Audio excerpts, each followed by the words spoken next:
Ayan, nandito tayo sa sa loob ng shopping mall. As usual, nag-refill ako ng soft drinks. Kasi pag wala kang biniling pagkain dito, itatapon ka ng gwardiya, palalayasin ka.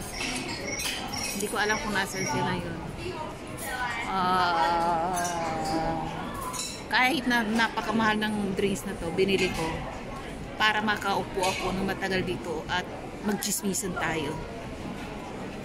Sabihin ko sa inyo about i-chismis ko sa inyo para kung pumunta kayo rito, alam niyo nang gagawin niyo about sa health insurance.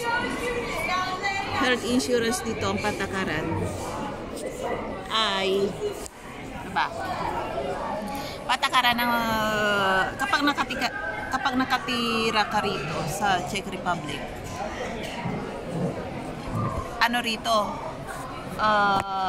halimbawa asawa ka ng asawa ka ng taga Czech rito, rules dito ay magbayad ka ng health insurance, social. Pero kung nag-open ka ng business mo rito, magbabayad ka rin ng business tax dito. Nakarehistro pa naman ako rito, may business. Kaya tatlo ang binabayaran ko. Business tax, depende sa tax kung magkano ang kinikita mo sa isang taon. Ikakalkulit nila yun. Tapos, magkano ba? Pag luampas ng 2 million ang kinita mo sa tax, magbabayad ka ng tax nila ng 21%. Pero kapag hindi naman umabot ng 2 million ang kinita mo sa isang taon, hindi ka na magbabayad. Tapos kapag halimbawa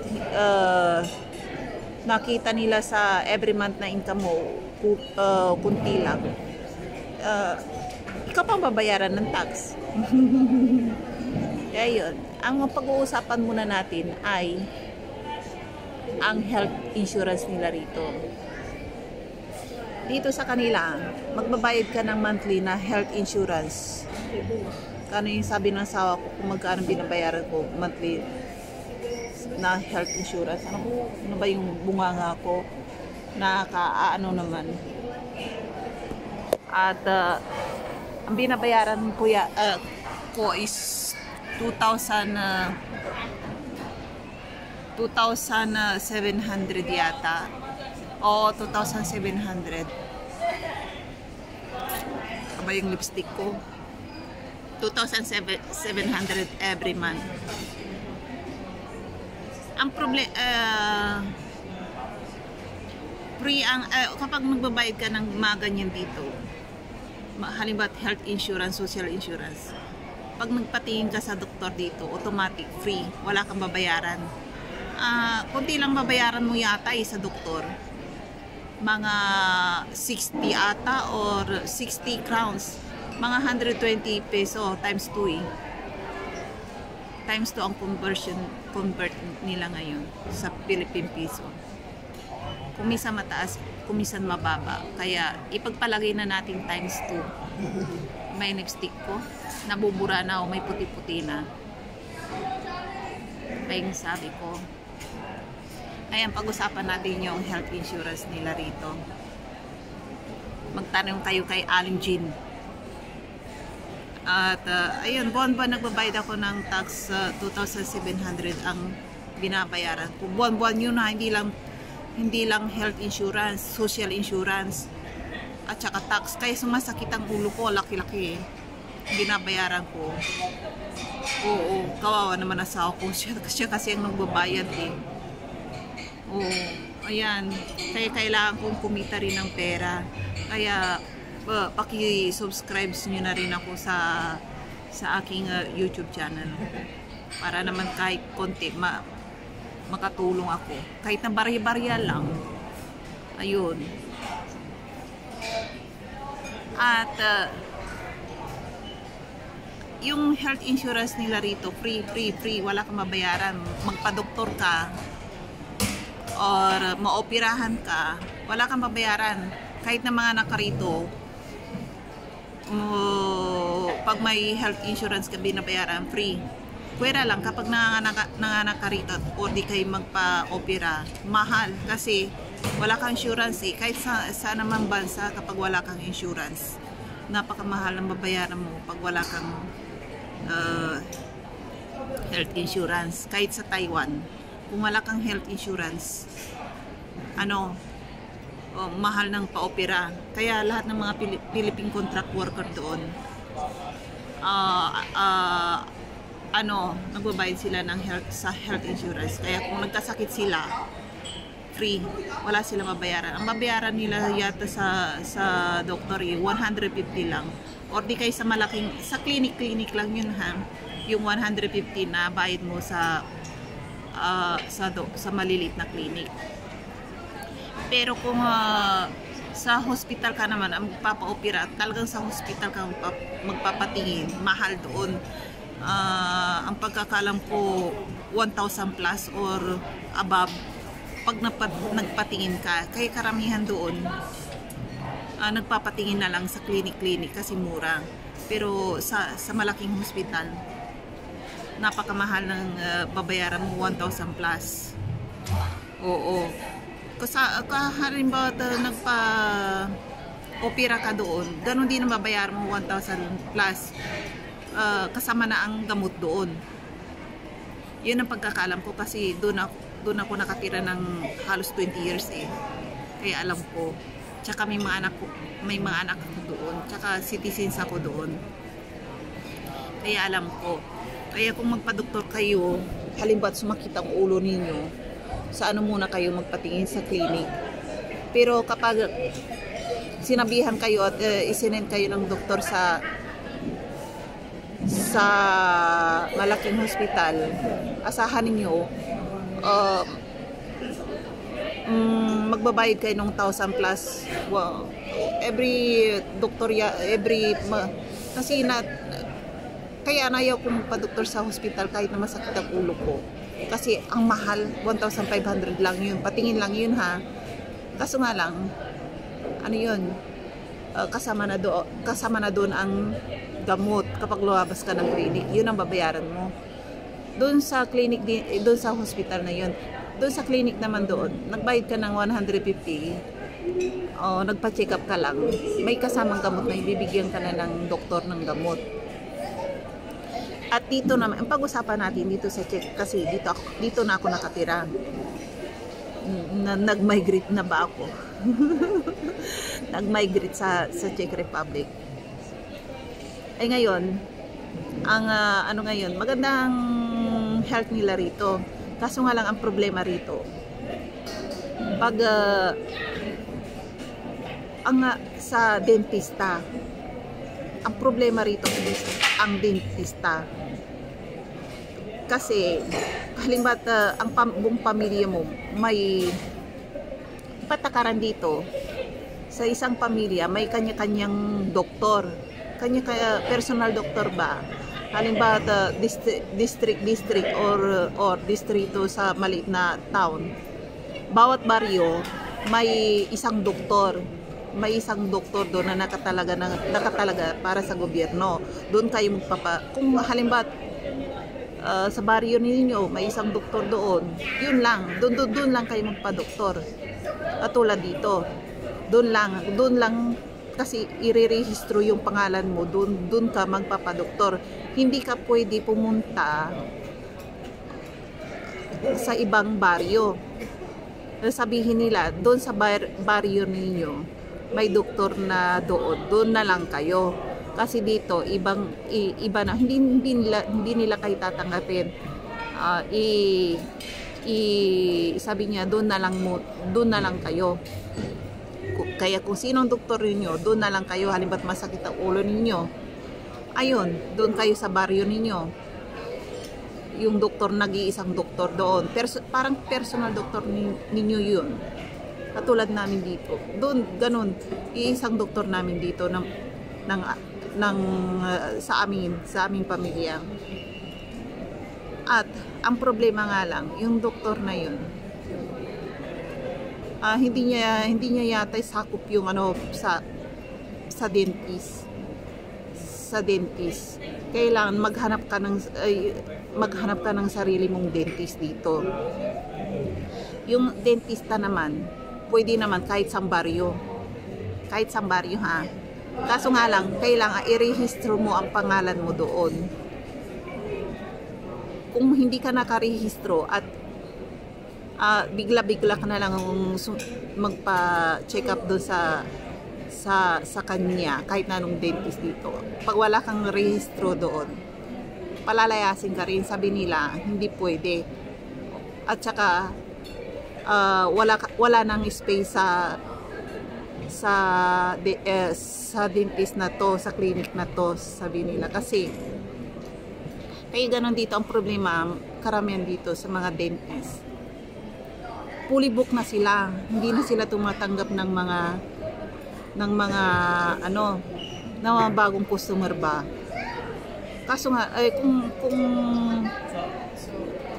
kung emergency nga lang, kung talagang emergency at masakit ang ipin nyo, kailangan kayong pumunta sa malaking hospital.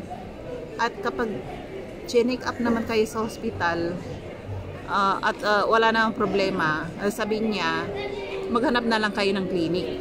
Sabihin niya sa niya, maghanap kayo ng clinic ninyo, dentista ninyo. Gano'n ang sasabihin. Puro emergency, sasabihin pa nila sa inyo, dito emergency lang. Hindi pwede ang check up dito. Yung bang talagang mamamatay ka na sa sakit, yun lang.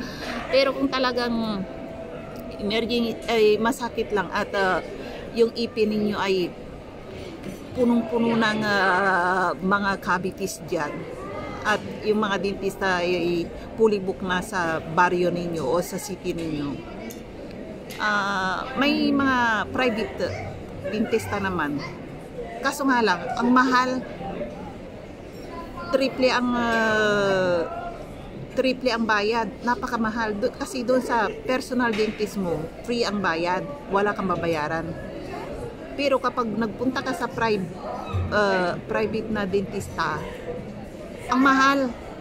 Aabot ng 1,000 ang babayaran mo. Kaya karamihan dito sa mga tao, sa gobyerno tumatakbo yung private dentist ng mga gobyerno. Hindi sila nagpapatingin doon sa mga private na dentista. Pwera lang kung may pera ka, talagang milyonary ka, mayaman ka, doon ka na sa private dentist mo. Ayun. Kaya nung yung may nakakaasar din yung mga dentistang doktor dito. Alam niyo kung bakit? Kasi kung inayawan kanila, halimbawa nakarehistro ka sa kanilang clinic,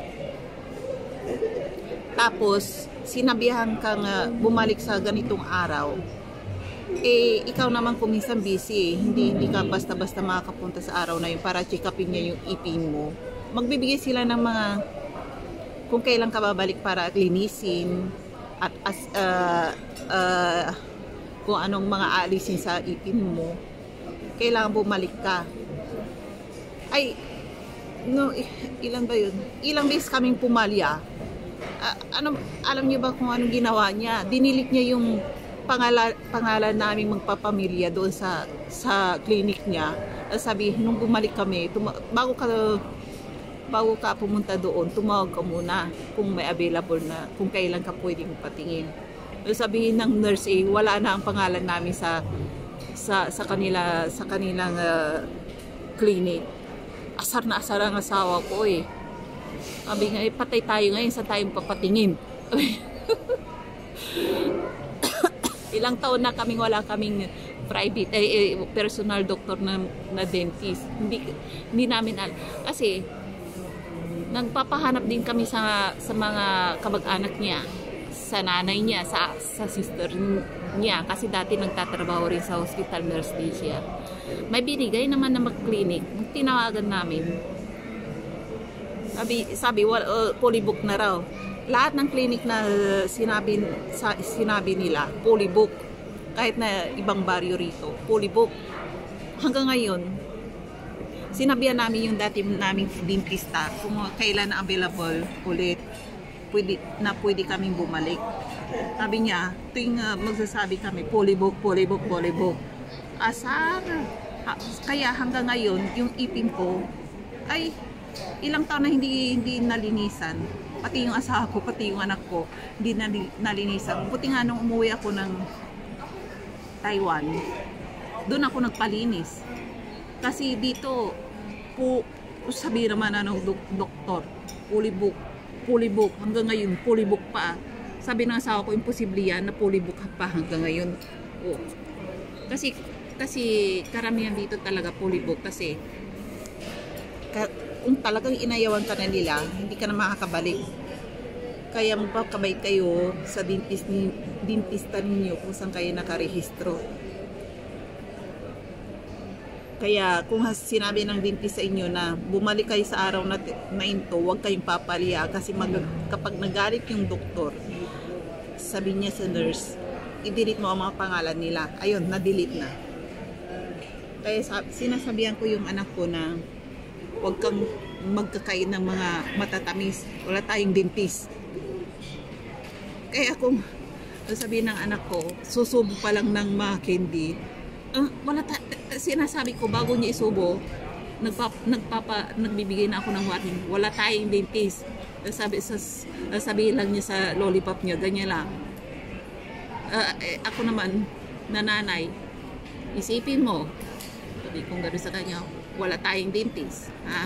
Kung masakit yung ipin mo, saan tayo kukuha ng dentist?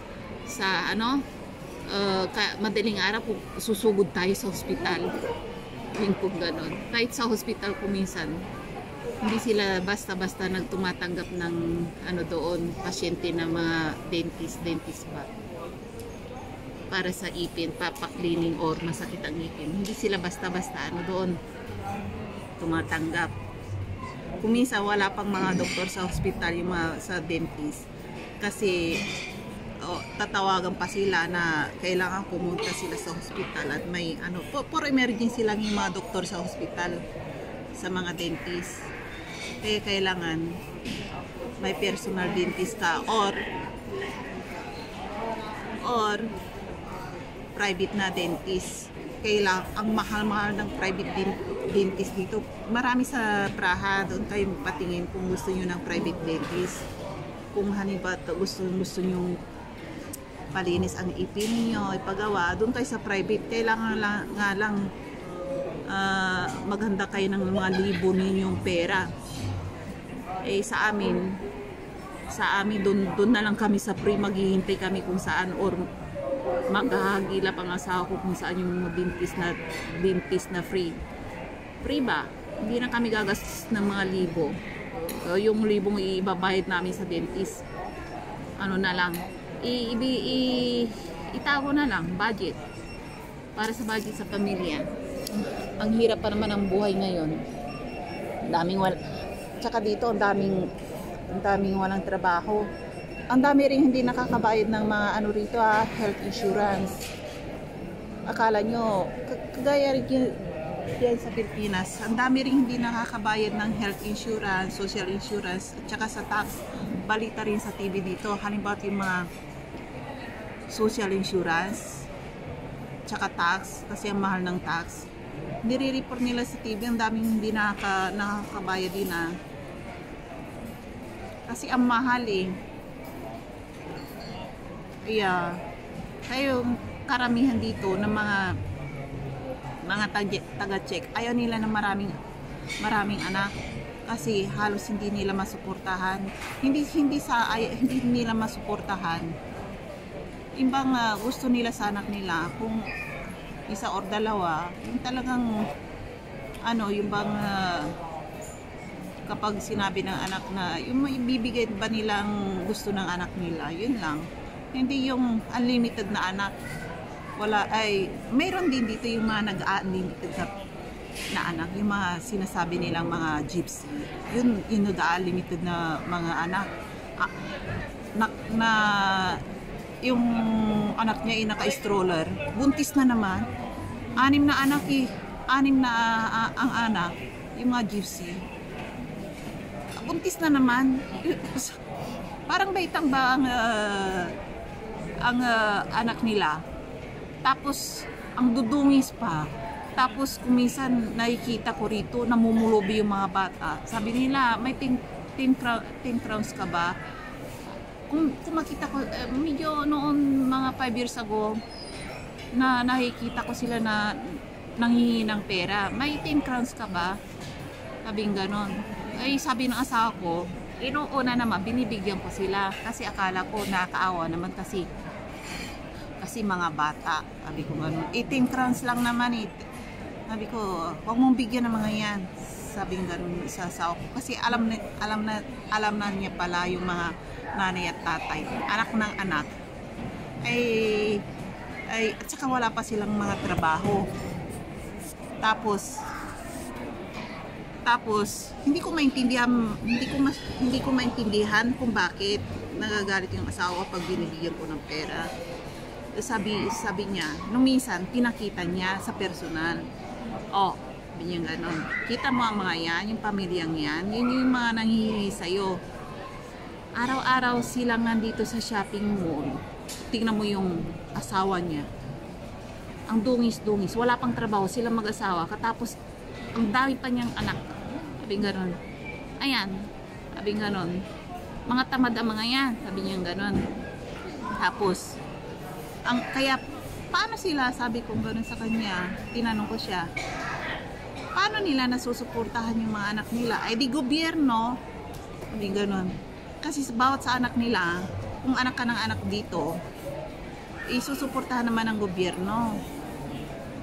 Ayan, kaya tuwing end of month, maraming pupuntang at kinukuha nila yung sahod nila sa gobyerno, yung mga anak ng anak.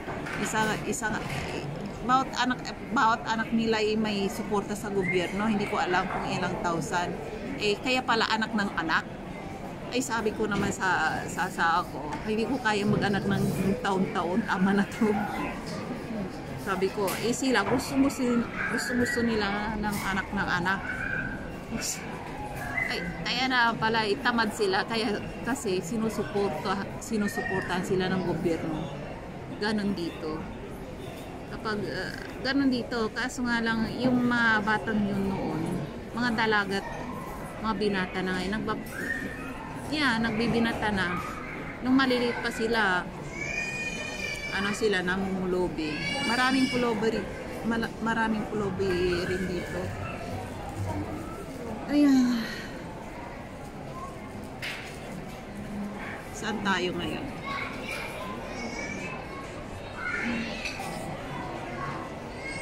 At sige na nga. Next time ulit tayo magchismisan. Pag ayan na. Andito ako sa shopping mall. Papatayin ko na yung cellphone ko. 23 minutes na to eh. Ayan oh.